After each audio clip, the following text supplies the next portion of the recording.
Right. Welcome everyone to this episode of Productive Environment Podcast. Systems, or the ambulance down in the valley. Why smart people still fall off the productivity cliff and how to stop it. So welcome everybody. Everybody get settled in. If you're joining us from YouTube, Facebook, LinkedIn, wherever you are, get comfortable. We've got a great discussion for you today. Okay. So at our recent retreat, let's go ahead and take the title slide off and we'll just have a cup of coffee. I've got my coffee. Barbara, do you have any coffee? What do you have? Yeah, Tea? right here. Coffee? Okay. Everybody grab your coffee. We're gonna chat for a little bit. So we actually are fresh off one of our annual retreats at the beach. So it's Productive Environment Institute Retreat at the Beach in Carolina Beach, North Carolina, where I live. And we just had the best time. I mean, over the next couple of weeks, we'll share little bits with you of what we did and kind of what came out of that. But today we want to share something from day one of the retreat that was really special. So I want to share that with you. It's a poem that was written in 1895 called The Ambulance Down in the Valley. And it's one of those rare pieces that even though it was written more than a century ago, it feels like it could have been written just for us, for this moment in time. And I want to share it with you. But first, welcome to this episode of PEPTalk, Productive Environment Podcast. I am Andrea Anderson, CEO of Productive Environment Institute. I am joined by... I'm Barbara Hemphill, founder of Productive Environment Institute in Raleigh, North Carolina. I was going to say, and you are in Raleigh, North Carolina. That's right. So Barbara came in from Raleigh, and we had, I think there were probably around 15 of us that came from all over. I think the furthest was Karen Lynch, one of our certified productive environment specialists, came from California, and we had Kathy Music from Illinois, from the Chicago area, and people right here in North Carolina, as well as Florida and some other places. So we just had the best time. But I do want to share this poem with you. I discovered... Before you do that, I didn't tell Andrea I was going to do this, but I want to do this.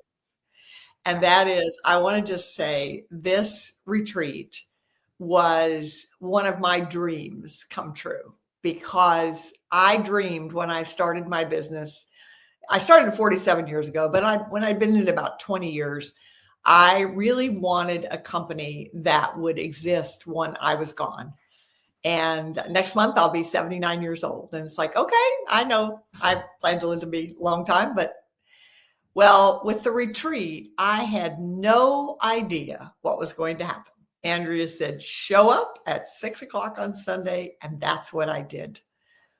And it was so amazing and I was more of a participant than anything else. It was just getting to be present there. But what was also exciting was that while we had people at the retreat, there were clients that we were serving around the world as well.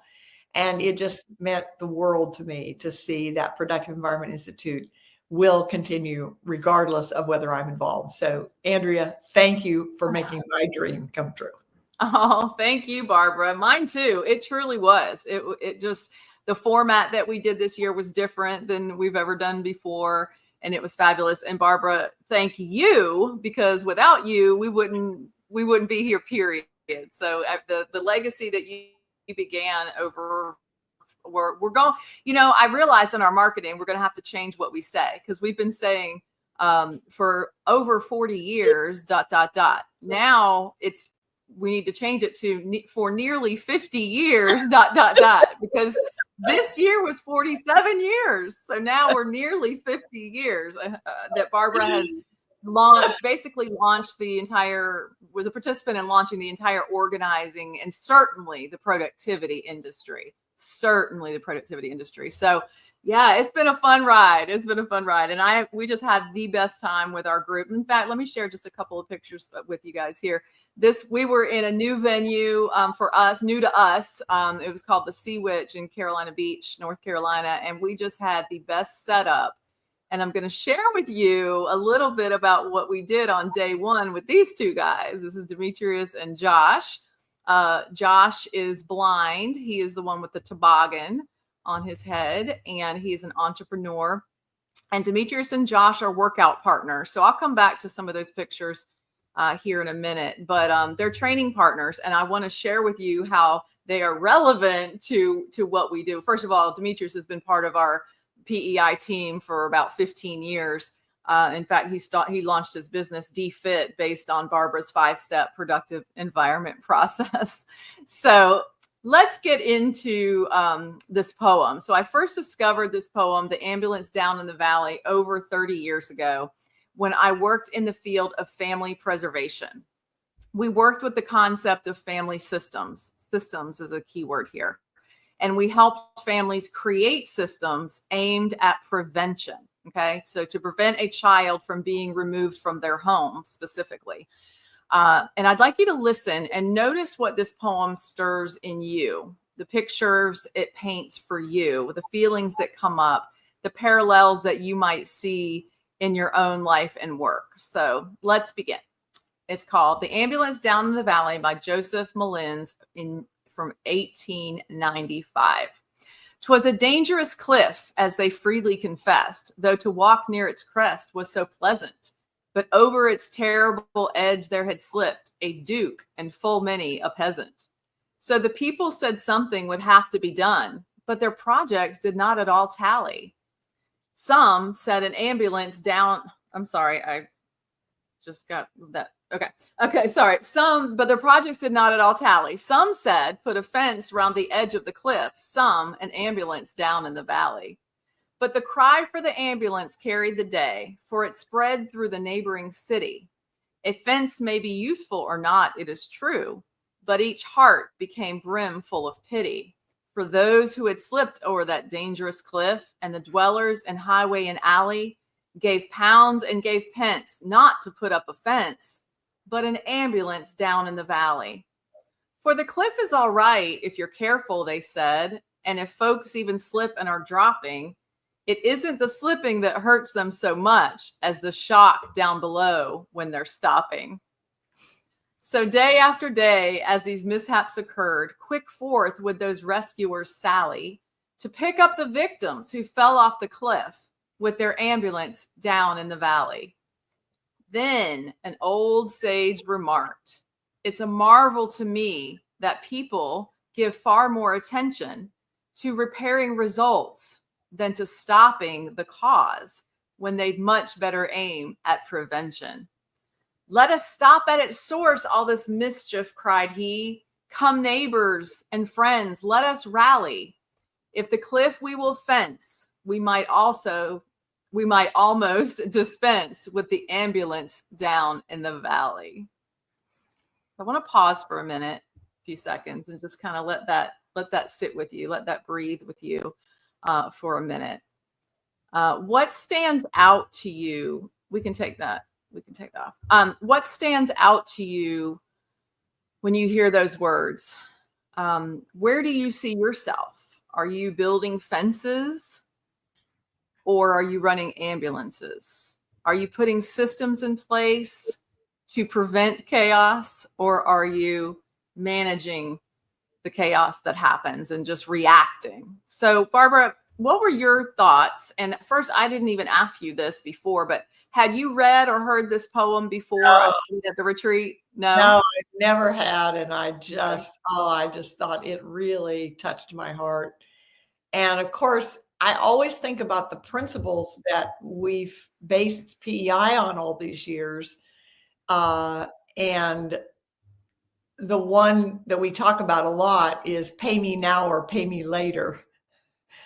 And it's like, people want to know for our services, how long is this going to take and how much is it going to cost? And we always say, well, we don't know because there are too many circumstances that are different. But what we know for sure is the longer you wait, the longer it's going to take, and the more it will cost you in lost opportunities. And what an example this is. If you don't put up the fence, you literally could die.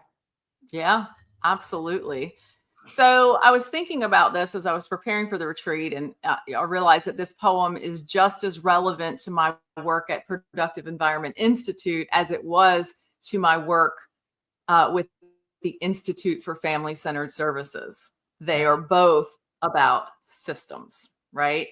And so our mission is to help people build fences at the top of the hill, the systems, the habits, the routines, and the rhythms that prevent chaos, rather than constantly sending ambulances down to rescue what's fallen apart.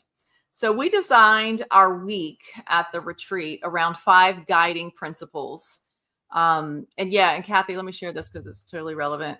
She said, I view it as being proactive versus reactive. Absolutely right. Proactive versus reactive. Yeah. Spot on.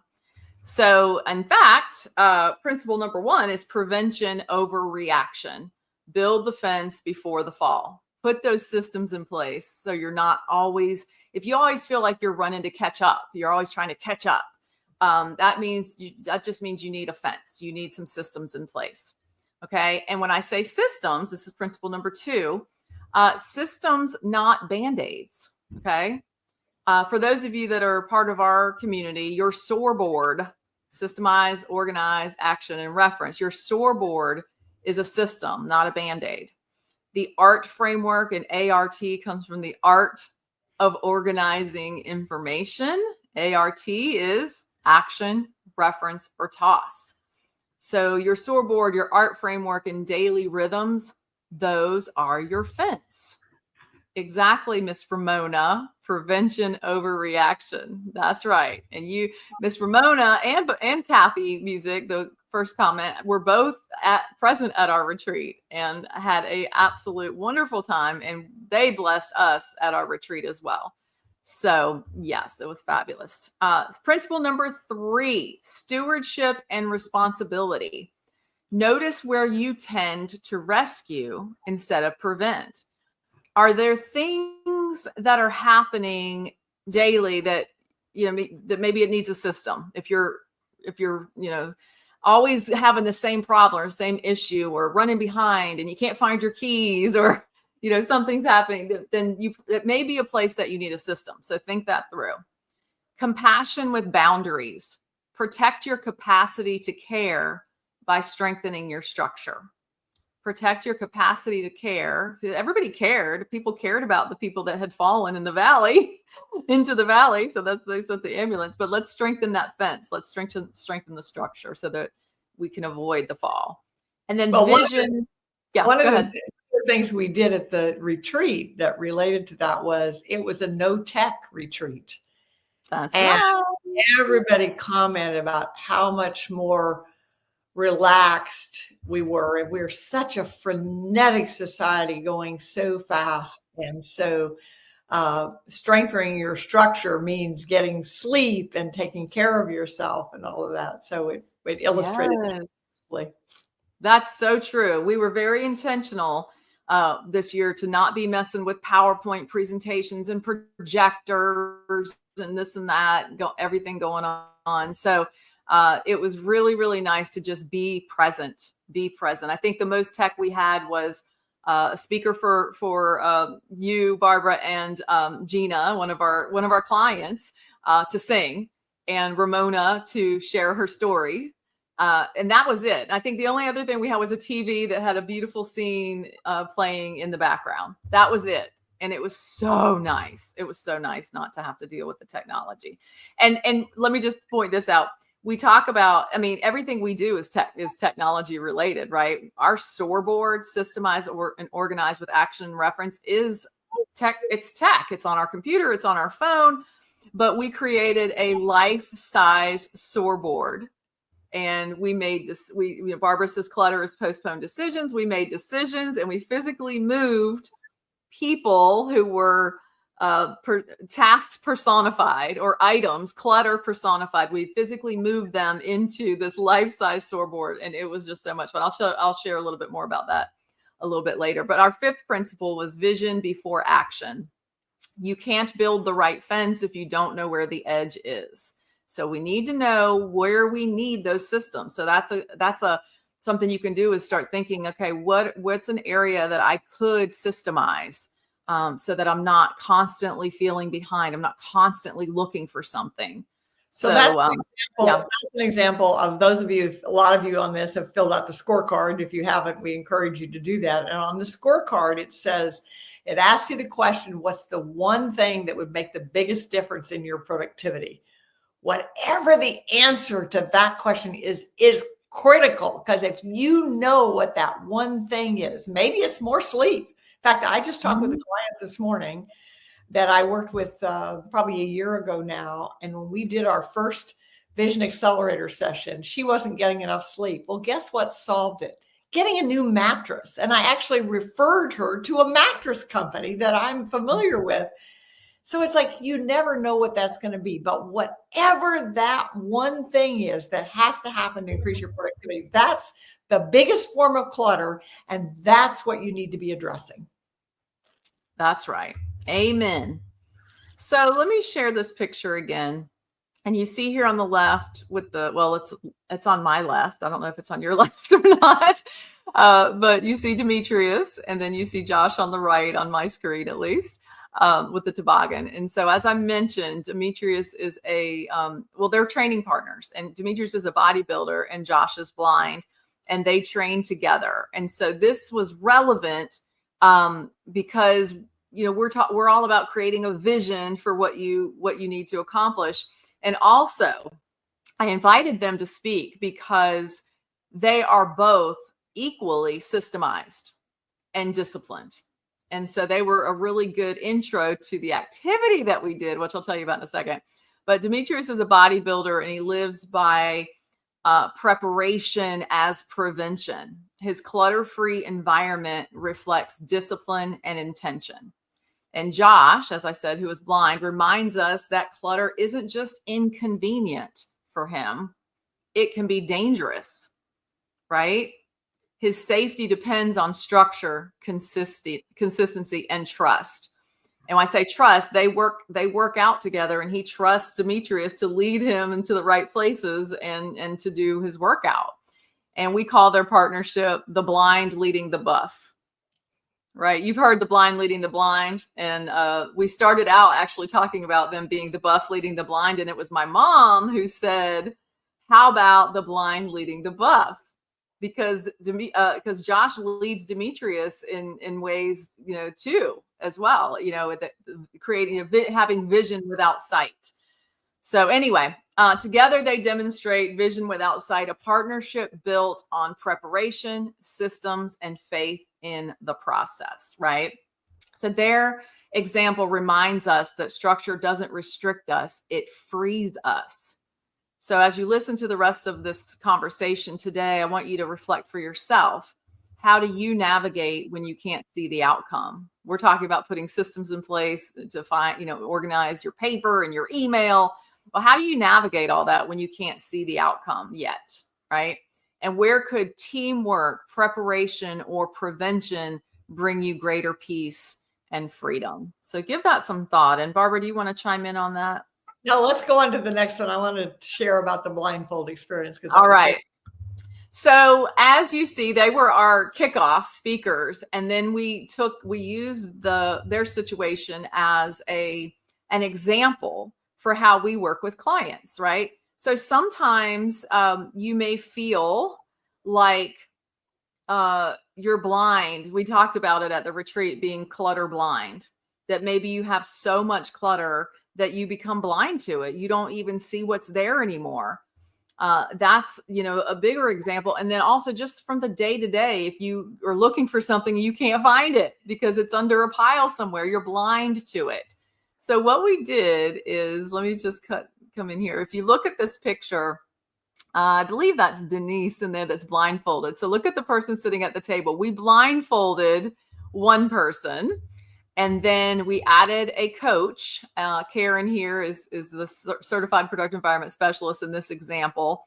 And then I shared just different types of clutter. So for instance, I would say, okay, Denise, this is your electric bill that you paid 2 weeks ago. What do you want? What do you do with it? And there was no structure.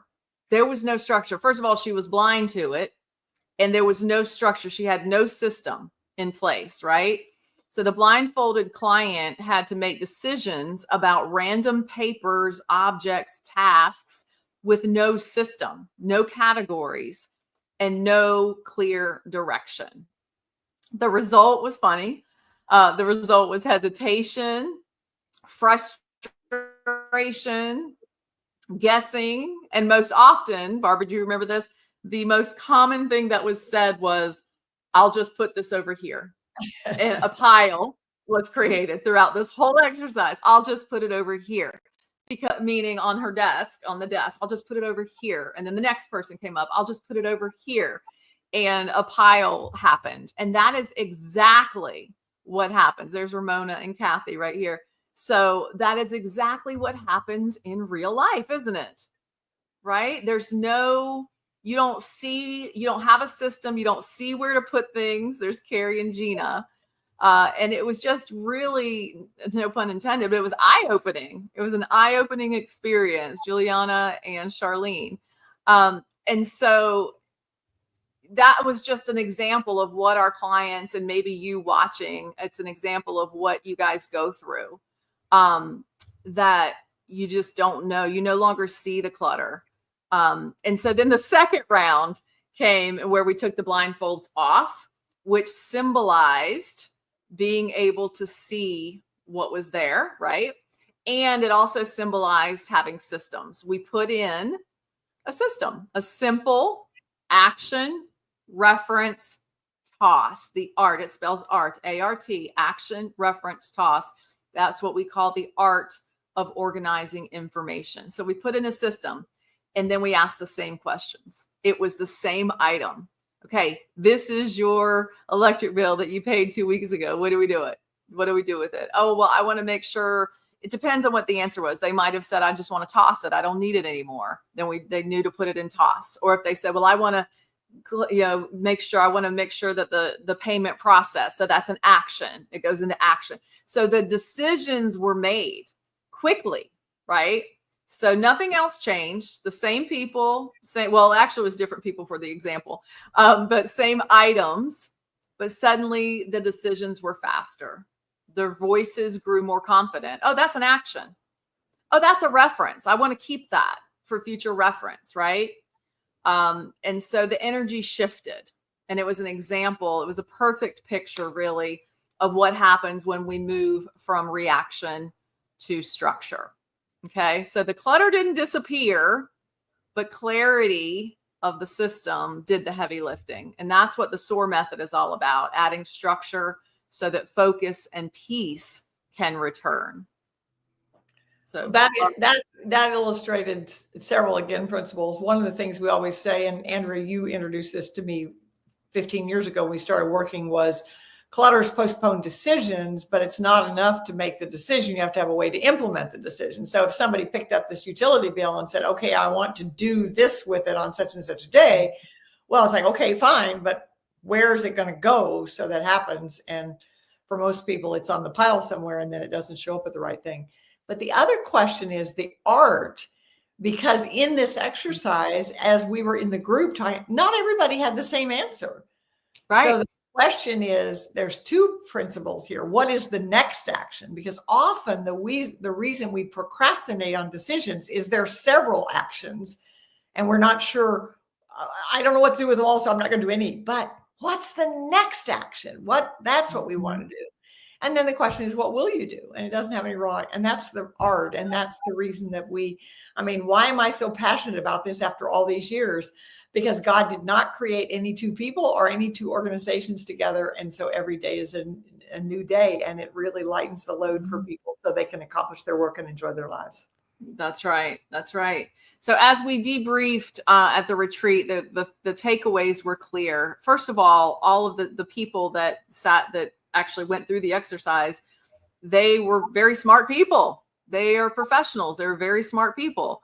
But it's an example of that. Without structure, even smart people freeze or overthink.